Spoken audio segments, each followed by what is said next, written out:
wabarakatuh.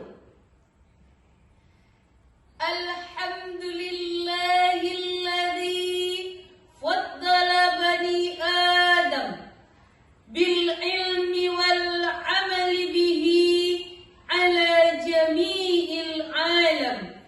Wassalatu wassalamu ala Muhammad sayyidil arabi wal ajam wa ala alihi wa sahbihi ya nabi'il ulumi wal hikam. Amma ba'du. Yang terhormat Dewan Hakim yang adil dan bijaksana, nan menimbang samubare, nan mau kuasa panjang, serta hadirin kaum muslimin yang berbahagia. Sebuah keharusan bagi umat Islam untuk mensyukuri beragam nikmat yang telah Allah berikan. Di antara nikmat-nikmat itu, bahkan yang paling agung adalah nikmat Islam yang dibawa oleh Nabi Muhammad sallallahu alaihi wasallam. Dengan risalahnya, kita saat ini bisa hidup dalam keadaan beriman dan jauh dari kemusyrikan. Selain itu, kehadirannya menjadi rahmat bagi alam semesta.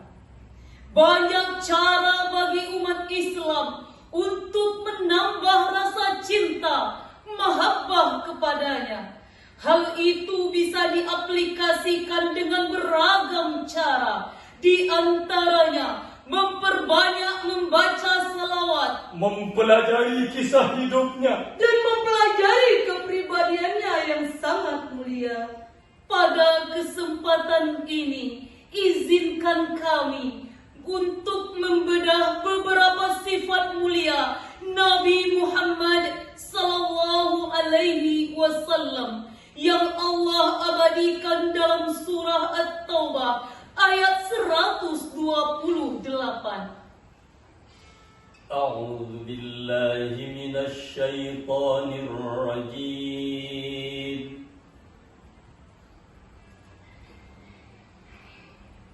Bismillahirrahmanirrahim.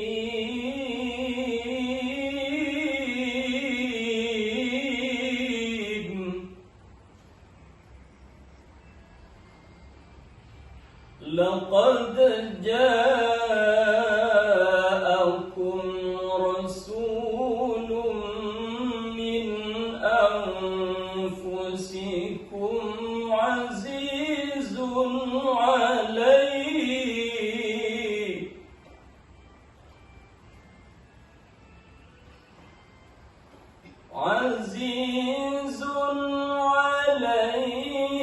ma anittum harisun alaikum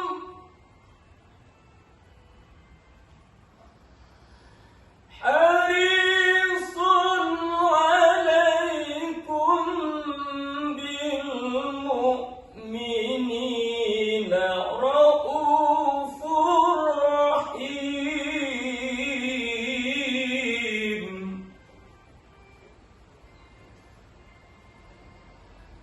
Harisun alaikum bil mu'minina raufur rahim. Aku berlindung kepada Allah dari godaan setan yang terkutuk dengan menyebut nama Allah yang Maha Pengasih lagi Maha Penyayang.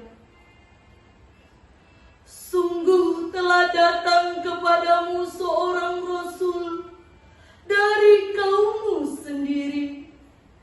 Berat terasa olehnya penderitaan penderitaan yang kamu alami. Dia sangat menginginkan keimanan dan keselamatan bagimu, penyantun dan penyayang terhadap orang-orang yang beriman.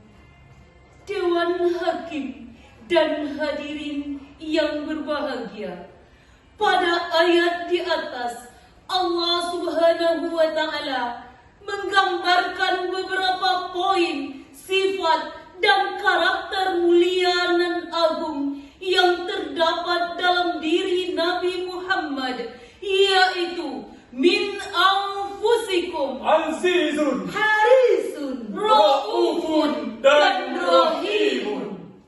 Yang pertama, Min anfusikum, dari kaummu sendiri. Menurut Imam Abdul Katsir dalam tafsir Al-Quranul Azim, Juz 4 halaman 241, bahwa penggalan ayat di atas bermakna dari bangsa Arab. Dengan demikian, tidak sepatutnya masyarakat Arab mengingkari risalah yang dibawa oleh Nabi Muhammad, sebab semuanya sudah tahu dengan jelas bahwa Nasabnya berasal dari keturunan mulia, kepribadiannya sangat agung, akhlaknya yang sangat tinggi, orangnya sangat berhati-hati, amanah dan tidak pernah berbohong, menghormati yang lebih tua dan menyayangi yang lebih muda.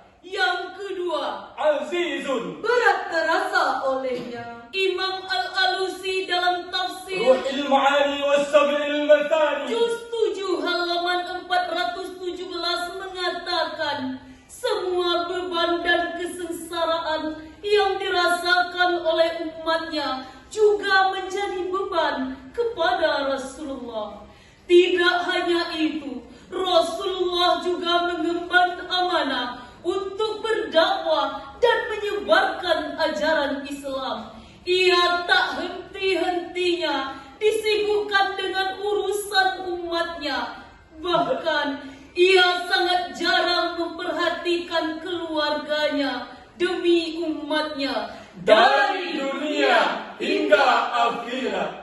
Yang ketiga, Harisun, sangat menginginkan keimanan. Imam Ar-Razi dalam tafsir Mafatihul Ghaib, Juz 16 halaman 179 mengatakan bahwa dalam diri Rasulullah terdapat keinginan yang sangat tinggi untuk bisa memberikan kebaikan kepada semua umat manusia dan membersihkan segala kesyirikan dalam diri mereka. Ketika rintangan datang silih berganti, permusuhan dan fitnah yang bertebaran, serangan dan ancaman yang berdatangan tidak lantas mempengaruhi semangatnya dalam berdakwah untuk menunjukkan jalan yang benar kepada semua manusia. Yang keempat dan kelima, Raufun dan Rahimun, penyantun dan penyayang. Pada penutup ayat, Allah menegaskan bahwa Muhammad merupakan Nabi dan Rasul yang sangat santun dan penyayang. Hal ini seperti yang diceritakan oleh Imam Al-Baghawi dalam tafsir Ma'alimut Tanzil, Juz 4 halaman 115.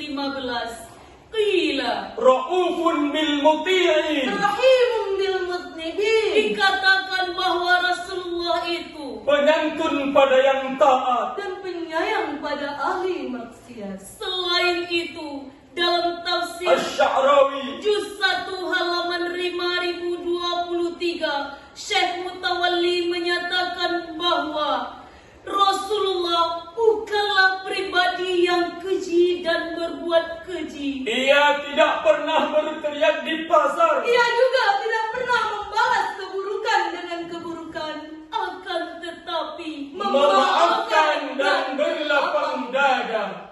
Dewan Hakim dan hadirin sekalian yang berbahagia, Jika sifat-sifat Rasulullah ini dicermati dengan menggunakan kacamata pendidikan kekinian di sekolah, maka seorang pendidik dapat menerapkannya. Bagaimana cara memperlakukan peserta didiknya? Dalam buku Memberdayakan Sistem Pendidikan Islam, Profesor Mastuhu menawarkan 3 corak interaksi pendidikan dalam memperlakukan peserta didik. Yang pertama, mereka seperti anak kandung kita sendiri. Yang kedua, mereka seperti teman kita sendiri. Dan yang ketiga, mereka seperti pengganti generasi tua. Selain itu, bagi kami, Anak didik mesti dianggap seperti diri kita sendiri. artinya, kita ingin diperlakukan dengan penuh kelembutan. Kita tidak ingin disakiti dan diperlakukan kasar. Maka begitu juga dengan anak didik kita. Mereka juga ingin diperlakukan dengan kelembutan, Bukan dengan kekasaran.